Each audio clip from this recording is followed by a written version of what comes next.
What's good, everybody? My name is Alckemy. Welcome to the channel. Today, I am not giving you clickbait. We are going to be taking a look at how to do some sick percussive stuff with Bitwig's hidden feature. And I call it hidden because when did they add this? I have no idea. Anyways, this is sick. If you were missing Ableton groove pools and stuff, this is actually a custom groove maker that allows you to do anything with quantization, also with more specifically MIDI, and it's going to be awesome. So before we get into that, today's my birthday. You can help me celebrate by liking the video, leaving me a comment that's not happy birthday, maybe just like, I don't know, tell me what your favorite animal is or something. But I really think that, especially for my kind of music, the halftime genre, the swingy beats genre, the glonky, the hypnotic, all that stuff, we've got plenty to cover. So the first thing that we're going to get into is we are going to pull up the trusty faceplant.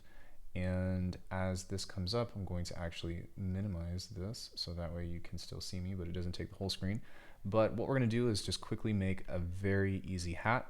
And I just do things like this, right? You can probably even use that if you wanted to. I've got one little trick that I use, which is add some stereo. Okay, sorry, two little tricks. And we're going to grab a filter here. And then we're going to set this to a high pass. And we are going to grab an envelope. And we are going to keep this about here and pull the resonance down as this triggers, because this is going to be pretty high passed, high passied. And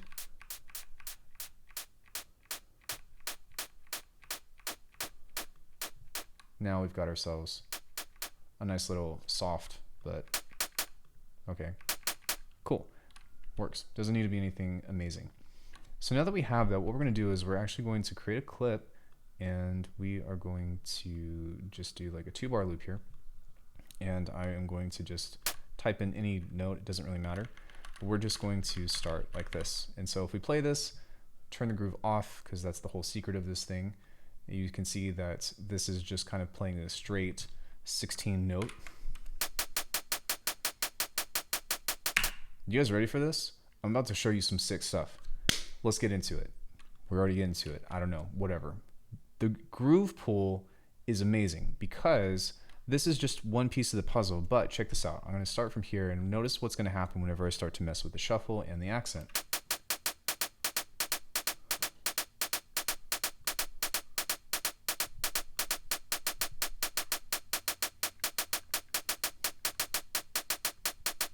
Okay, so that's pretty cool, right? So we can actually add in our own swing. We can actually add in like, different things of that nature. But because Bitwig is what it is, let's go ahead and make this a little bit more interesting. We are going to be using a combination of operators and randomization via this stuff here to make this more interesting. So I'm going to use the velocity over here on the left, and I'm going to change the mean to maybe say like 68. I'm going to turn the chaos up. So now whenever you look at the velocity, we've actually kind of automatically varied our different hi-hat hits.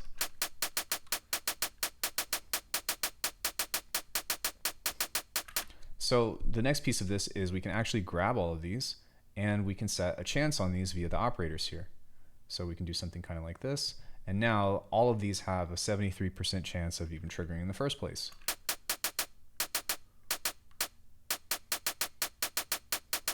Now there's a couple of different things that you can do with this. For one, you can actually change the seed here to be from random to actually something specific.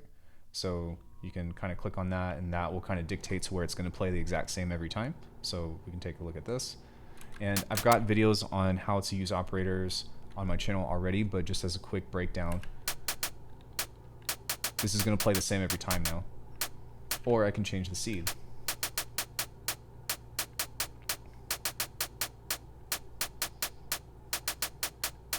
So the other cool thing about this is not only can we do that with the chants and stuff, but we can also have this either do multiple, how do you say, like exponential rhythms. So if I want, I can do a note repeat right here.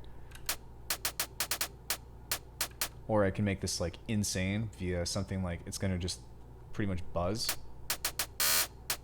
If you want to do kind of snare roll or like hat rolls or something like that, you can make them slow down and speed up. It's probably not going to affect it because of how short it is, but oh, it still works.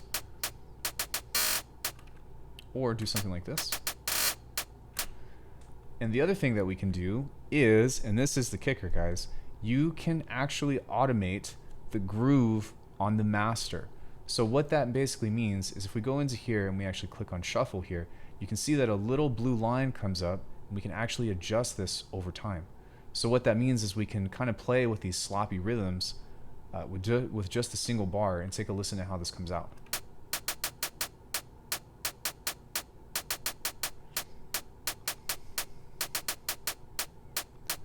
That is so freaking sick. So we can also do this with other things too. So we can mess with the accent as well.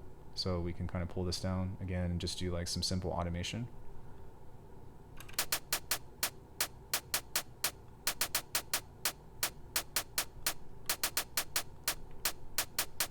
And then we can also adjust anything here that's within this as well. So we can adjust the phase of this if we wanted to. So maybe we rotate the phase of the groove and do something like this.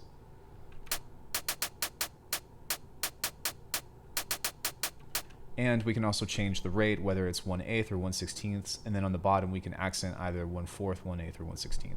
So I like 1/4 because I like the way that it really pushes everything super late, but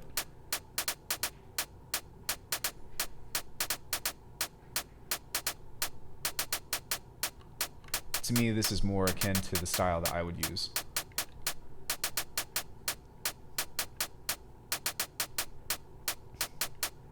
So now whenever you have something like that and you've got different things that you can kind of like put together, then the last piece of this is you can actually use a time shift on here with an audio effect.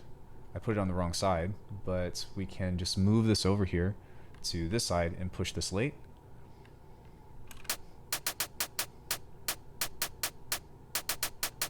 Then we can either bounce in place or we can bounce to a new track. And look at this, we've got ourselves a swingy hi-hat loop.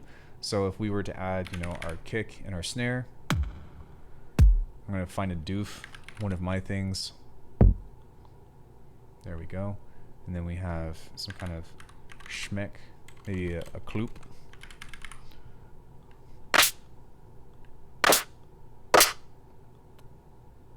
And we were to kind of just move this here a bit. Sorry, the contrast is not that great, but take a look at this. And then maybe we were to do something like make this early.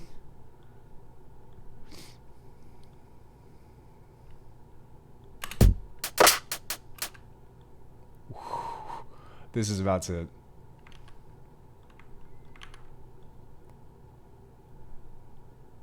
Just place this over the kick and the hi-hat, like so. And...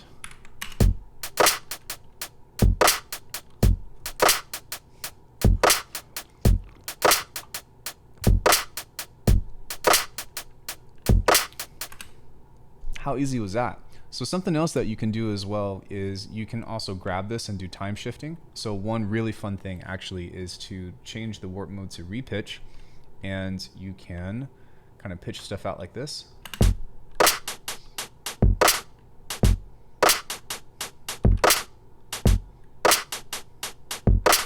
Then maybe on this side you kind of have the same kind of beat, but you just kind of move it over a little bit, or you just repeat this. So now you've got two different types of things, and again you can kind of just align the kick on here, and let's see what this comes out to be.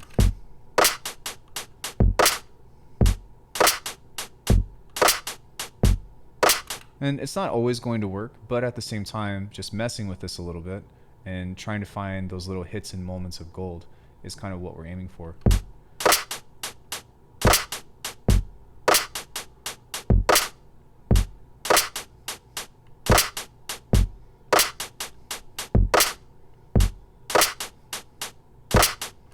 So likewise, you can do this like with different things as well, or you can make very small adjustments to, you know, whatever this is. So for example, I just did that. I can come over here and I can change the percentage of this, maybe to something a little bit more sporadic. I can also readjust the velocity here to maybe something like this. And now this is going to be just a little bit different whenever we play this. So now we can kind of take something like that, bounce that, and for whatever reason we can always kind of pitch this up as well if we wanted to, but now we can kind of start to cut in between these to find different hits and bits that will accent the groove. So we can do something kind of like this. Maybe something here where I like that little thing right, like that. So maybe we can, you know, just use that. And then I'm just going to focus on one bar again, but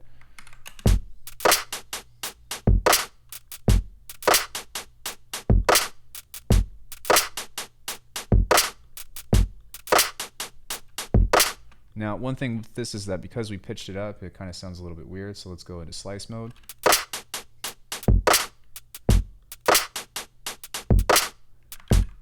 But you can kind of fish through this and do a combination of both having like a swingy loop to start with, but also getting into finding those little moments in between and kind of pushing stuff a little bit late or a little bit early. So for example, you can do something like that. We can just kind of see how this moment is.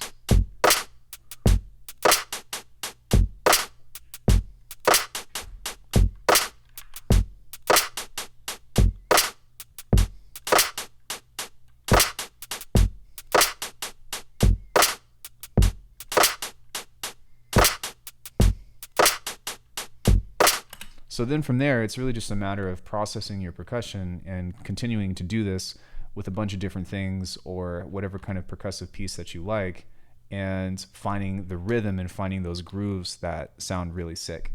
You can also play around with maybe pushing your snare a little bit late. I've got master classes on this.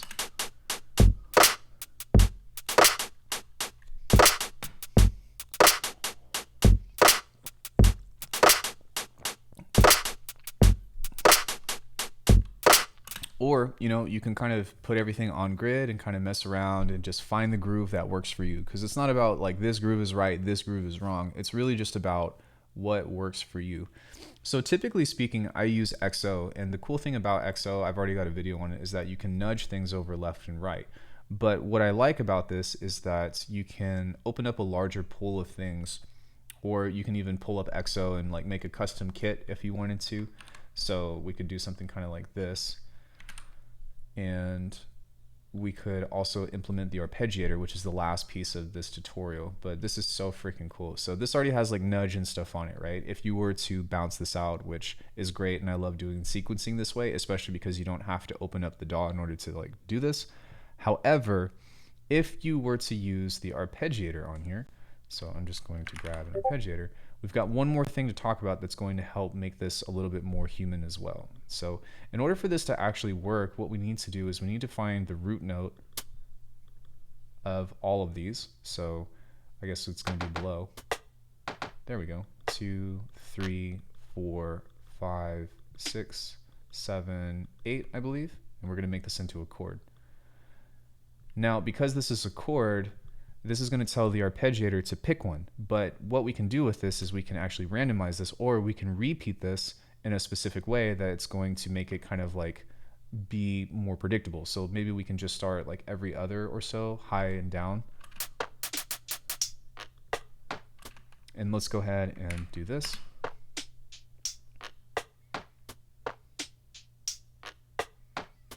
Now keep in mind that we still have the groove going on here. So even though this isn't really like it's going at a straight note, because we are automating this,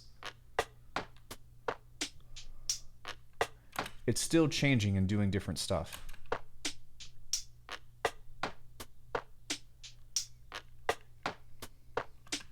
Change this here to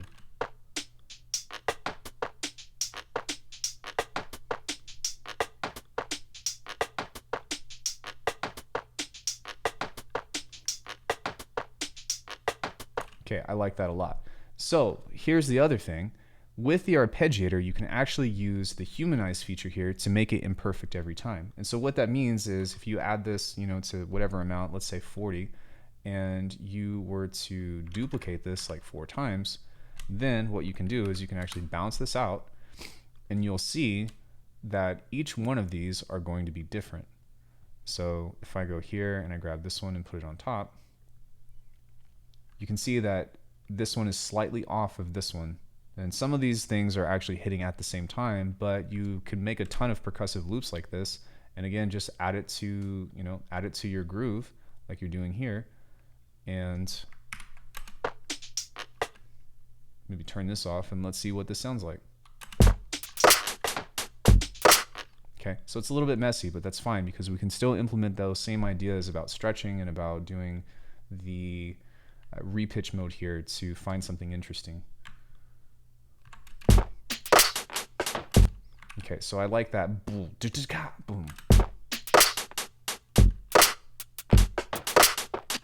So that's a really cool phrase right there too. So maybe we can find that and implement that somewhere that's kind of matching up or being emphasized with one of these other hits. So let's see what that sounds like. Sick. Okay.